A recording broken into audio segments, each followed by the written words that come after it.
Oh my god, this is like the greatest thing that's ever happened in Pokemon so far. Pokemon Let's Go Pikachu and Eevee, not disappointing. Oh my goodness, everyone was excited about the Super Smash Bros. Ultimate Direct, and I was like, wait a second, there's gonna be a Treehouse that has Let's Go gameplay. Hopefully it's some big new stuff, and it is some big new stuff, and I'm so excited about the news that we just got.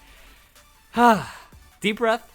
Guys, if you've been looking on screen, I shall foresee the nature of the Pokemon that you have yet to meet, and she'll charge you $10,000, and then you get to determine your fate after a pop quiz. And they even talked about it on the stream. So they're like, yeah, we have, I don't remember her name. She's like the lady of Celadon City or something, or like the seer of Celadon. And she actually makes it to where you can pay 10,000 Pokédollars and you can set the nature of the Pokemon that you encounter. So without breeding, there have been ways to kind of substitute breeding to getting the best competitive Pokemon, because guess what, guys? Pokemon Let's Go Pikachu and Eevee is a main series game that is competitive and is actually giving us better routes to competitive than all the other main series games, while giving people what they want, because, surprise, Pokemon Let's Go Pikachu and Amazing are...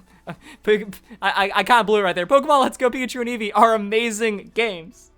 Oh, I screamed and yelled. I didn't have a live reaction because I wasn't just going to sit there through like an hour of Nintendo Treehouse and then just be like, okay, there. I wanted to have it ready. That way, once this news dropped, I can make the screenshots, I can put out the video, and we would be good to go. So it's also done in a way to where if you understand how everything works in Pokemon, you can set it up for yourself. There are 5 flowers of different colors in front of you. Which flower do you water? So it's not like it RNGs you into something like she gives you a fortune. She's like, you will find hasty Pokemon for the next hour. You know, we don't know like the full exactly how it works, but I mean, you pay money and you get it. I don't know how long it happens, if it like kind of sets that, if it's a period of time, if it's a number of catches or anything like that. But you go out, you find the species of Pokemon you want, and then you get it. Also, because of like everything else that we've seen, kind of shows that you can catch starter Pokemon in the wild. You can do this for legendaries, I assume, and that means like you just have access to all the Pokemon. So instead of doing the breeding, you set this, you get your nature, and you're good to go. And then each color: red, attack; yellow, defense. This correlates with the berries. This correlates with how the stats have been represented pretty much throughout Pokemon once everything started tuning over to nature's competitive and then involving with how Pokemon stats benefit that way. So you know which one do you water. So it's like, oh, you that's the color you want, and then the color you don't want, and then that's how you set your nature. And it only costs you 10,000 Pokédollars. That's a pretty cool feature you could pay for, and I think that's just something that people have been wanting for a while. You know, I hope that breeding isn't removed entirely, but now the Masuda, what he said in that interview makes a bit more sense now, doesn't it? When he said something like, it'd be sad if Pokemon is just hatching eggs for people, but that's the only thing that Masuda has given us. So now it's like, oh, now there's other outlets. I hope that there is still breeding in the future for getting competitive Pokemon, but having other ways of doing it, that works. That way, instead of just only one way of getting competitive Pokemon, there's multiple ways, even going down that. I love how she has the Abra, too. The you know, ultimate synchronized Pokemon for Sun and Moon. There's no natures. And that's the thing. They remove natures. So people are upset about that. But everything that has been removed has been supplemented with a better feature, because the thing that has been removed is a bit more outdated, or at least needs, you know, something else to make it a bit more viable. Like with the removal of items and abilities, that's just going to make competitive better. That makes it to where more Pokemon are viable, because then you take out the Pokemon that's only used because of its ability. Mostly Intimidate comes to mind in the current metagame, or a Pokemon that just becomes way too powerful, and then a bad Pokemon with a bad ability, it just doesn't get any use at all. So you remove the bad ability, you remove the amazing ability, and now those Pokemon, they get closer together in viability, so they're both more usable. The strong one's less usable, the weaker one's more usable.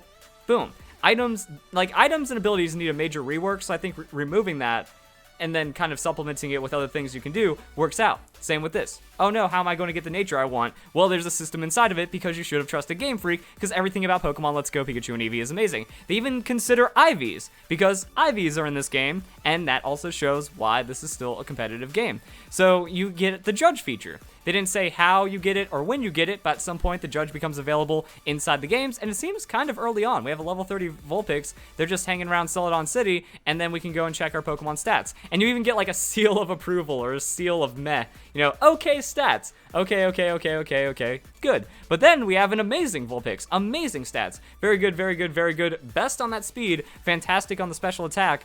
They didn't really talk about the methods on how you're going to be able to manipulate IVs, but if there's nature manipulation, then I'm guessing maybe the chaining can actually give you perfect IV Pokemon, because I think with SOS and then Junichi Masuda talking about not needing breeding, and also the introduction of hyper training and stuff, there could be features like that where it's like, if you want to just get a perfect competitive Pokemon, there you go. And they even mentioned on the Treehouse that for the competitive players, for the people that take it to the next level, this game cares about them. It works to where you can actually play the game on a high level, because it's not a kid's game. It's not a baby's game. It's for all Pokemon fans. It's not Pokemon Go 2.0. It's a main series game. Everything that has been said about the games becomes more true with every little bit that we get.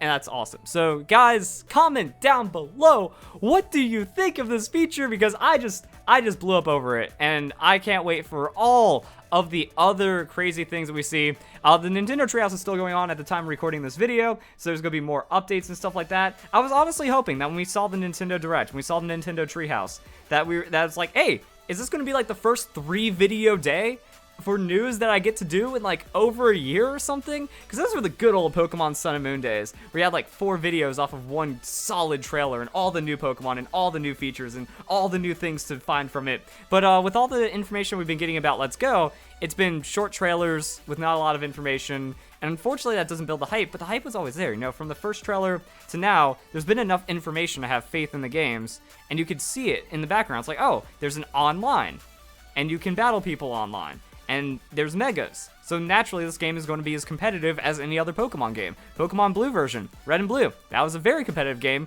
Get that Game Boy Link cable, you battle, welcome to competitive. There was still EVs and IVs in that game as well. The EV system was crazy, and it was called DVs instead of IVs. So we're going to see how like those changes kind of represent Let's Go and how that's going to be obtainable.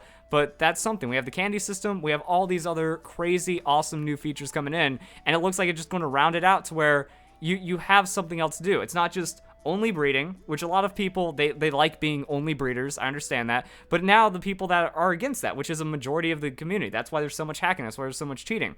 It's still going to take longer, it's still going to take work, but at least it's going to be more engaging work. I honestly feel like it's too little too late, because if the Switch gets hacked, if Let's Go gets hacked, then it doesn't matter. Yeah, this is what I've been saying. It doesn't matter how easy or free you make it. If it's not a simulator, the games will be hacked into oblivion by a majority of the community. Like, Let's Go, or Pokemon Sun and Moon made it easier to get competitive Pokemon than the 6th generation, and there was more hacking in the 7th generation than the 6th generation. 6th generation made it easier to get Pokemon or competitive Pokemon than the 5th generation. More hacking in the 6th and the 5th generation. So unfortunately, that's a problem that we have right there. Game Freak didn't do enough to stop hacking, and they didn't put in these kinds of quality of life features in soon enough, so I don't know if that's going to be enough to break the mentality, or to at least get all these haters to, you know, jump off their unnecessary, completely debunked, completely needless hate bandwagon at this point. And on top of all of that, we also got to see more of Pikachu and Eevee's exclusive moves. Now, people are really mixed on this. I think it's just wholesome, guys. Who cares if the names are stupid? Are you really that petty and toxic and non-fan about Pokemon to where you will insult the games you will insult a kid's game for having fun with names? I think it's cool. Like, a lot of people love them. You know, Bouncy Bubble, Sizzly Slide. It's fun.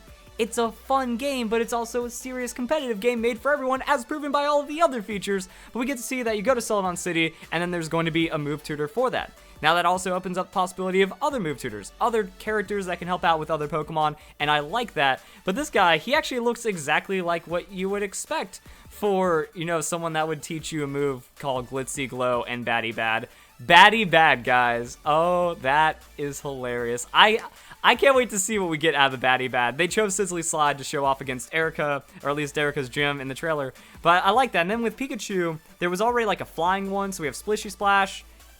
I think it's called like something dive, and then yeah, that's going to be like flying Pikachu, surfing Pikachu callbacks. With this Eevee, it kind of calls back to its calls up to its evolutions. I think it's pretty cool. So we get to see that there's going to be more exclusive moves for these Pokemon. They're going to be interchangeable, so it's not like a level up thing. You get that inside of Celadon City, and then you can change your moveset to kind of help you out on the fly against certain gyms. Like, I think you go Sizzly Slide into Erica, and that's just going to be a complete wipe right there. We're going to see what else happens as we get into that later difficulty, as we scale up into those games, and that's going to be something. So, guys, comment down below. What do you think? I've already given how amazing I think this is, because it just cements Let's Go being an amazing main series game. Like, these are the things that we needed for so long, need to happen so long ago. And I think that that's where, like, a lot of the hate comes from, like, Nintendo letting people make up their own wrong conclusions about these games, even though what's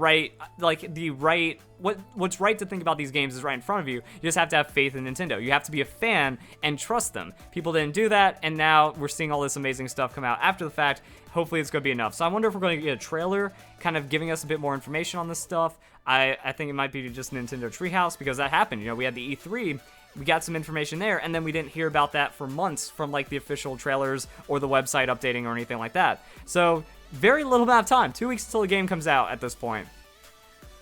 And then we get to see everything, but it just kind of shows there's so many new features sprinkled in, just all over the place. So how do you feel about being able to pay to get natures? Is this the right choice? Because, you know, people, they can go out and get synchronized Pokemon, but it just feels like an unnecessary step that encourages hacking, that encourages people to just skip the gameplay loops or be begrudging towards it. This is a bit more interactive, you know? It's like, oh, I have all this spare money. I get to use that to do something. Now I get to go out and catch Pokemon, and that's going to be my new way. And then you do that into a catch combo, and then if you do it properly, then you actually get a high amount of Pokemon, good IVs, ready for competitive, quicker, and in a more engaging way. And then, boom, this game just becomes awesome like that. So, guys, enjoy the video. Hope you all have a nice day. Thank you very much for watching.